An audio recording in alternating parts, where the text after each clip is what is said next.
Afternoon, folks. Well, isn't it the saying that when you're waiting for a bus, wait an hour maybe wait 2 hours, maybe wait 3 hours, and then two turn up at once, something like that. Well, I thought we were getting a Mark 1 and a Mark 2 MGZT in. No, we've got two Mark 2s.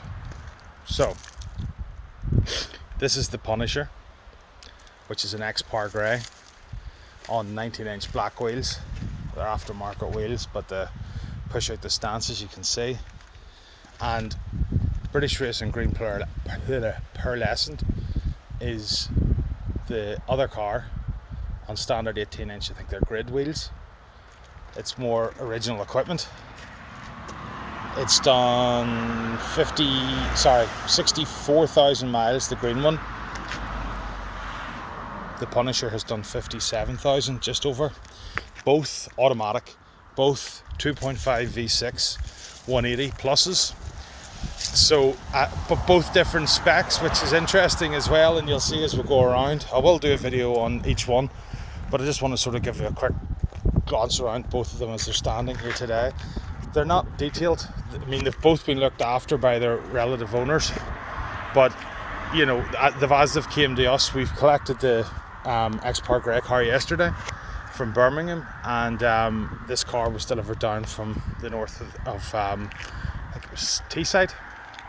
So they've both had a few miles recently under their belts, and both owners have said that the cars would benefit from a nice detail, which they would.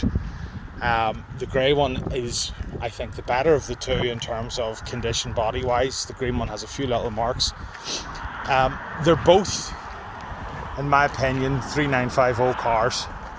Now, they're here to be sold, that's for sure, but a bit like the ZTT estate that we've just, the Tour that we've just sold, it had more miles, and it was a Mark 1, but it was a Tour.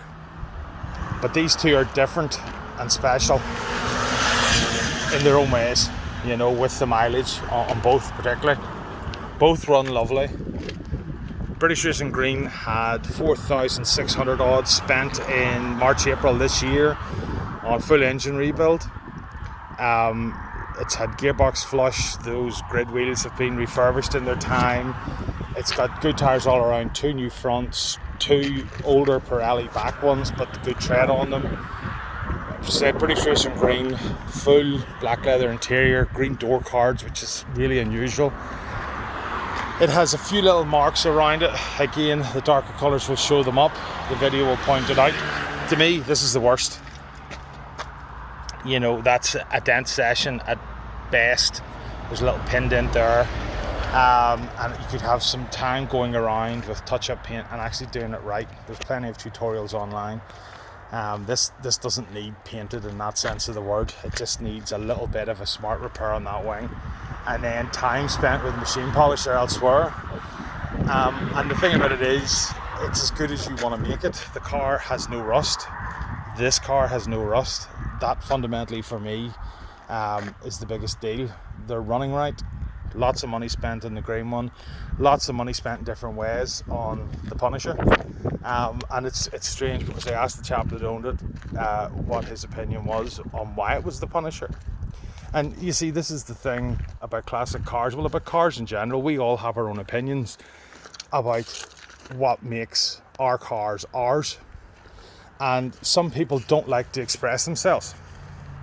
And my opinion on that is, you own it. This is a bit like sales price. You own it. You can sell it for whatever you want. Doesn't mean somebody has to buy it. Same about how it looks. You own it. You do the car however you want to do it. You sell the car however you want to sell it. It doesn't mean everybody's going to like it. But I'm going to tell you something. We collected this yesterday, and the owner hadn't these badges on. Okay? You see the center caps? They're done. And the number plate, by the way, is a private Northern Irish dateless plate, which may or may not come with a car depending on how it sells, but at 3950 it will. But you see the Punisher underneath there as well. And I pointed out to the chappie, what would you like to do? Because in my opinion, I think you should put the side stickers on that say the Punisher, round it off. It's your car. You've done it like this for a reason. You've done those wheels for a reason. He thinks the car looks very masculine. To me, it looks quite aggressive. Now, not in a bad way, but you can see the heavy stance it has with the wide arch wheels. The arches do kick out a bit anyway. So, and then it has the front, which is quite racy, and I think the Mark II face is quite aggressive and masculine, another way of saying it. I said stick them on. Here's the thing. If you love this car, other than those center caps, that sticker, and that badge and the number plate, take them off. Take them off. It's your car when you pay for it. Take them off. Put on Union Jack ones. Put on MG ones. Put on Clown ones. It's your car. It's your choice. You do as you wish. Until you buy it. These 3D number plates, which I think are excellent, by the way, I'm starting to really catch on. I didn't like them at the start, the 3D and the 4D, but I really do. And the fact that that's a full size one is brilliant. You buy this car, you buy that car, you want to paint them neon pink with a stripe, go for it. Your car, your choice. You want to sell it for £1 million? Your car, your choice. And it's what makes us all individual. It's our story with those cars. And this chap's story with this car was he felt it looked like that, he liked that theme, and he went with it. Fair dues. Go for it. I think it looks class. I've got a couple of pictures where you can see how aggressive it does look. But as I said, each car's individual. I'll have to get the keys for this one and open it up. They're overside here beside my coffee. But we'll start with the Punisher. Now that I've jabbered on, this has been a little bit of an individual video will come for each. This has been a little bit of a collaboration of the two cars because they're here, because I wanted to, and it's a bit of an unusual situation to have so similar cars with low mileage, both same engines, and yet they're both different. Okay guys, start in a minute with the Punisher. Cheers, bye.